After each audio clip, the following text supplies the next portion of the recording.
없이 지금 현재 상황으로 입장 표명하시는 의원님들 숫자를 살펴보면 좀 부족하거든요. 앞으로 어떻게 정리가 될까요?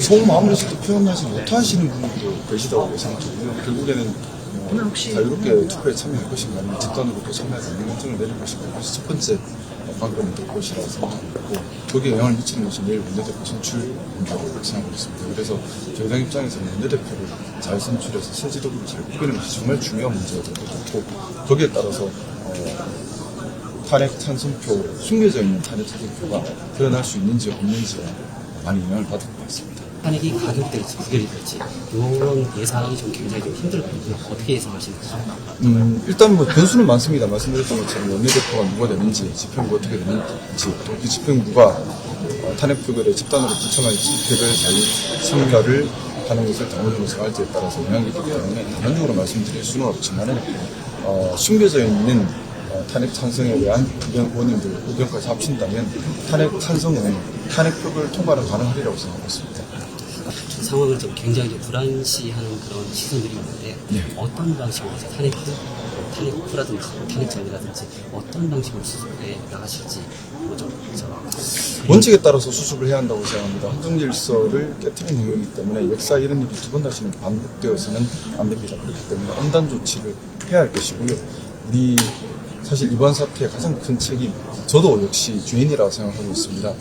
우리 여당에서도 국민들께 진정 어린 사죄와 반성을 하고 처음부터 다시 시작한다는 마음으로 해야 될 것이고, 진정 어린 사죄와 반성이라고 하는 것은 말로만 하는 것이 아니라 행동으로 보여줘야지만 국민들께서 받아들일 수 있다고 생각합니다. 그 행동으로 보여준다는 것이 탄핵 표결에 적극 찬성해서 우리 보수를 배신한 윤석열 대통령에 대해서 판단하는 것이라고 생각합니다. 아울러서 우리 보수는 지금부터라도 우리 보수의 가치, 공정하고 합리적이고 자율적이고 자유로운 사회를 건설하겠다. 또한 헌정질서와 자유민주주의를 철저하게 수호해 가겠다. 이런 다짐과 가치를 하나하나 다시 실천해가면서 국민들로부터 신뢰를 다시 받아가야 되고, 그것이 유일한 길이라고 생각하고 있습니다. 그러면 이제 동료들도 좀 설득을 좀 하셔야 될 것 같아요. 네, 열심히 같이 말씀 나누고 있습니다. 말씀 많이 나누고 있습니다. 알겠습니다. 네.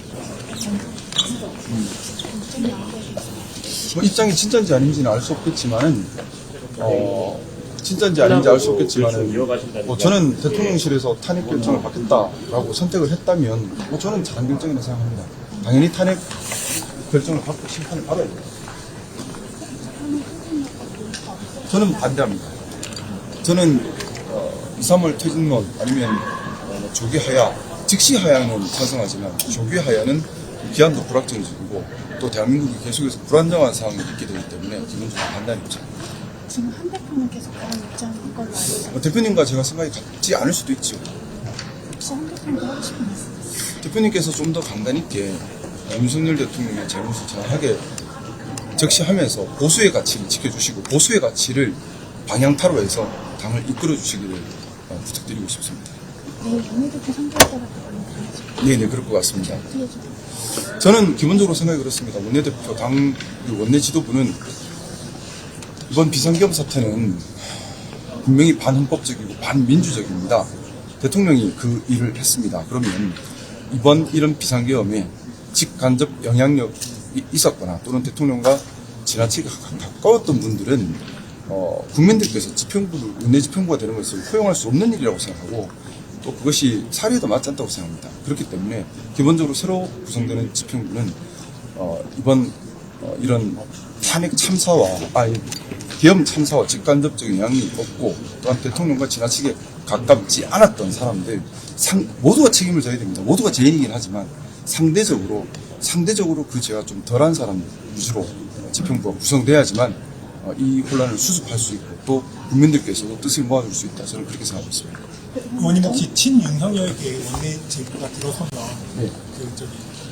저번 주처럼 표결에 불참하는 것을 전략으로 이용할 수 있다는 그럴 가능성이 있습니다. 하지만 당위당협보다 중요한 것이 헌법에 명시한 국회의원의 의무이고요, 또 국회의원의 양심이고 또 국민을 위한 마음이라고 생각합니다.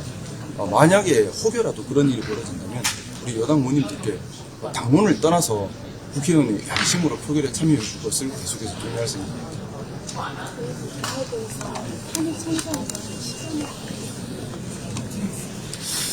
제가 몇 명이다 정확히 말씀드리기 힘듭니다. 왜냐하면 탄핵에 반대하시는 분께서는 계속해서 탄핵에 반대하고 설득하고 계시고, 또한 조기 하야론이나 이런 쪽으로 어떻게 보면 탄핵을 반대할 명분이 필요한 분들은 좋은 또 명분이 되고 있기도 하거든요. 그래서 변수는 있습니다만, 제가 보기에는 좀 의지적으로 의사를 표시하지 못하는 분들까지 포함한다면 한 10명 전후에서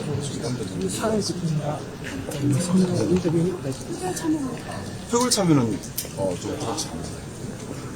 제가 표결 참여까지는 제가 다 말씀드렸고요.